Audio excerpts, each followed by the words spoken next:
আজকে যান আর কালকে যান, জেলে আপনাদেরকে যেতেই হবে। অনেক অত্যাচার, অবিচার, অনেক কলঙ্ক এই দেশের প্রতি যারা করেছে, কলঙ্কের কালিমা যারা মুছে দিয়েছিল বাংলাদেশে, স্বাধীনতার 54 বছর পরেও যারা স্বাধীনতার দাবিদার ছিল, যারা বাংলাদেশের বাপের সম্পদ মনে করত, যারা বাংলাদেশকে নিজের সম্পদ মনে করত, তারা আজকে নাই। তাই বুক ভরা আশা নিয়ে আজকে গাজীরহাট হাই স্কুল মাঠে এই ইফতারের দিনে কিছু কথা আমি বলবো। সেই কথাগুলো নিশ্চয়ই যারা আমাদের বিরুদ্ধে আচরণ করেন, যারা 16 বছর বিএনপির নেতা কর্মীদেরকে অত্যাচার করেছেন, বিনা কারণে পুলিশের হাতে দিয়েছেন, বিনা কারণে গ্রেপ্তার করে জেলে পুড়িয়েছেন, তাদের এই কথাগুলো এখন মনে করবেন।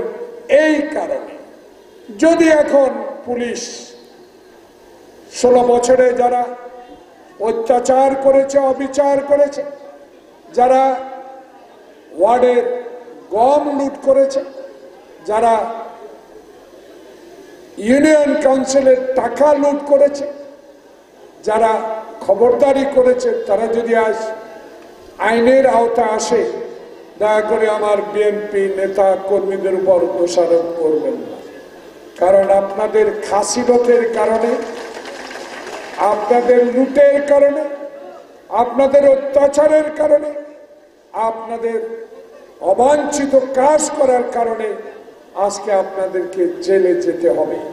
আজকে যান আর কালকে যান, জেলে আপনাদেরকে যেতেই হবে।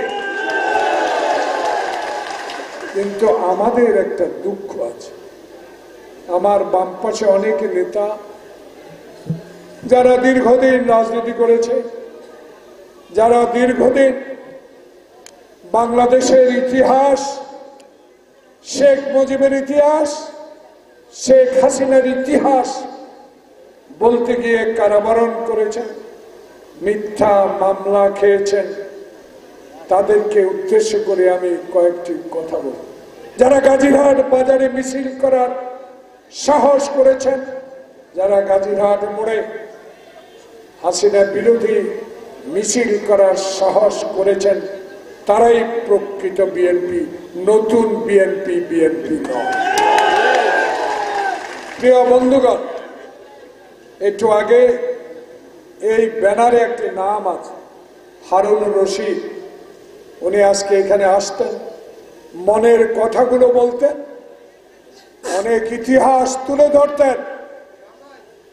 কিন্তু আমাদের ঢাকার ছাত্র দলের বড় নেতা, সাধারণ সম্পাদক আবু নাসের আজকে নিজ বাড়িতে, নিজ শহরে এসে একটি ইফতার মাহফিল করেছেন। সেই কারণে উনি একটু আগে আপনাদেরকে টেলিফোনে শুভেচ্ছা বার্তা দিয়েছেন। আমি হারুনকে উদ্দেশ্য করে বলবো, এই ইউনিয়নে একজন নেতা আছেন, আমার পরম শ্রদ্ধেয় ব্যক্তি, আমি তাকে যুগ যুগ ধরে সম্মান করব। সম্মান যে জাতি, যে ব্যক্তি দিতে জানে না, সে কোনোদিনও সম্মানিত হতে পারে। ঠিক যদি মনে করে আপনি একজন সুযোগ্য ব্যক্তি, আপনি একজন সুযোগ্য নেতা, আপনি একজন গ্রহণযোগ্য নেতা, আমার কিছু বলার নাই, আমার নেতাদের কিছু বলার নাই, আপনাদেরও কিছু বলার নাই। আমরা সবাই মিলে আগামী একটি সুষ্ঠু নির্বাচনে ওনার পক্ষে কাজ করব, ঠিক না? তাই আমি আজকে ঐতিহ্যবাহী ডুমুরিয়া ইউনিয়নের কৃতি সন্তান জনাব কাজী মফিজুর রহমান সাহেবকে অনুরোধ করব, 5 আগস্ট হয়েছে ভাই, কিন্তু ষড়যন্ত্র যাচ্ছে না। 5 আগস্ট হয়েছে, তারেক রহমান এখনো বাংলাদেশে আসতে পারে নাই।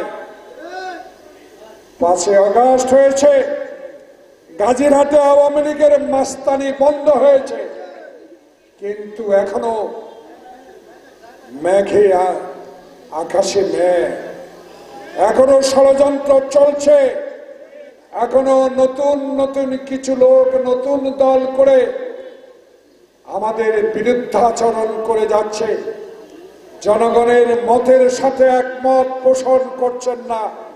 তাই কাজী মফিজুর রহমান সাহেব, আসুন আমরা ভাই ভাই মিলে তারেক রহমান যাতে দেশে আসতে পারে, বাংলাদেশে এই সরকারের থেকে একটি সুষ্ঠু নির্বাচন আদায় করতে পারি, সেই কারণে সেই জন্য কাঁধে কাঁধ মিলিয়ে একসাথে কাজ করি।